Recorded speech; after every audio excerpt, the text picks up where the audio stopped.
আইনশৃঙ্খলা তারা যদি নিয়ম কানুন প্রতিপালন করেন তাহলে নির্বাচনটা খুবই সহজ হবে। আর তারা যদি উশৃঙ্খল আচরণ করেন তাহলে কিছুটা আইনশৃঙ্খলা রক্ষা করতে গিয়ে কিছুটা বিষয়টা দুরূহ হয়ে পড়তে পারে। যদি কোনো অপকর্ম হয়ে থাকে, শৃঙ্খলা ভঙ্গ হয়ে থাকে, সেগুলো তাৎক্ষণিকভাবে আপনাদের গৃহীত ছবির মাধ্যমে হয়তো মিডিয়ার যে বিশেষ করে টিভি চ্যানেলগুলো যেটা আমরা সবসময় দেখতে থাকি সেখানে হয়তো এসে যাবে। স্বাভাবিক এলাকায় যে আমরা ল এনফোর্সমেন্টের যে কথাটা বলেছি, প্রতিটি কেন্দ্রে 17 জন ল এনফোর্সমেন্ট এজেন্সির সদস্যরা আইনশৃঙ্খলা রক্ষার দায়িত্বে থাকবেন।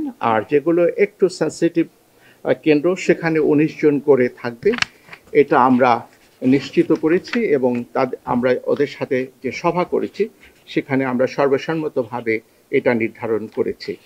আবার পার্বত্য এলাকাগুলোতে কিছুটা দুর্গম হওয়াতে সেখানে সাধারণ যে কেন্দ্রগুলো সেখানে 19 জন থাকবে এবং যেগুলো একটু সেন্সিটিভ হবে সেখানে 21 জন আইনশৃঙ্খলা রক্ষাকারী বাহিনীর সদস্যরা থাকবেন আইনশৃঙ্খলা রক্ষার দায়িত্বে। আমরা আশা করি যে সংখ্যা আমরা বলেছি, এতে করে প্রতিটি কেন্দ্রের আইনশৃঙ্খলা রক্ষা করা সহজ হবে। ওয়ালটন ফ্রিজ কিনে অনেকের মতো আপনিও হয়ে যেতে পারেন মিলেনিয়াল, সেরা পণ্যের সেরা অফার। তারপরেও নির্বাচনে আমরা যেটা প্রত্যাশা করি সেটি হলো সকলের সহযোগিতা প্রয়োজন।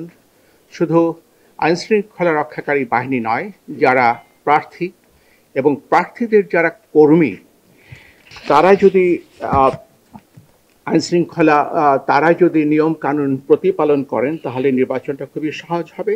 আর তারা যদি উশৃঙ্খল আচরণ করেন তাহলে কিছুটা আইনশৃঙ্খলা রক্ষা করতে গিয়ে কিছুটা বিষয়টা দুরূহ হয়ে পড়তে পারে।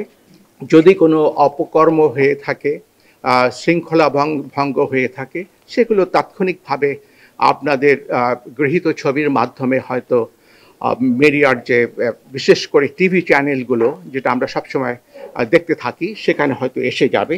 আমরা তাৎক্ষণিক ব্যবস্থা নিতে পারবো ওর উপর ভিত্তি করে। ইতিমধ্যে আমরা মিডিয়ার মাধ্যমে কিছু কিছু শৃঙ্খলা ভঙ্গের যে অভিযোগগুলো পেয়েছিলাম, অভিযোগ নয় আমরা বলবো এভিডেন্স, তথ্যগুলো পেয়েছিলাম, সেগুলো কিন্তু আমরা পর্যালোচনা করেছি, তদন্ত করেছি এবং কিছু কিছু ক্ষেত্রে আমরা তদন্ত করে কারো কারো প্রার্থিতা বাতিল করা হয়েছে।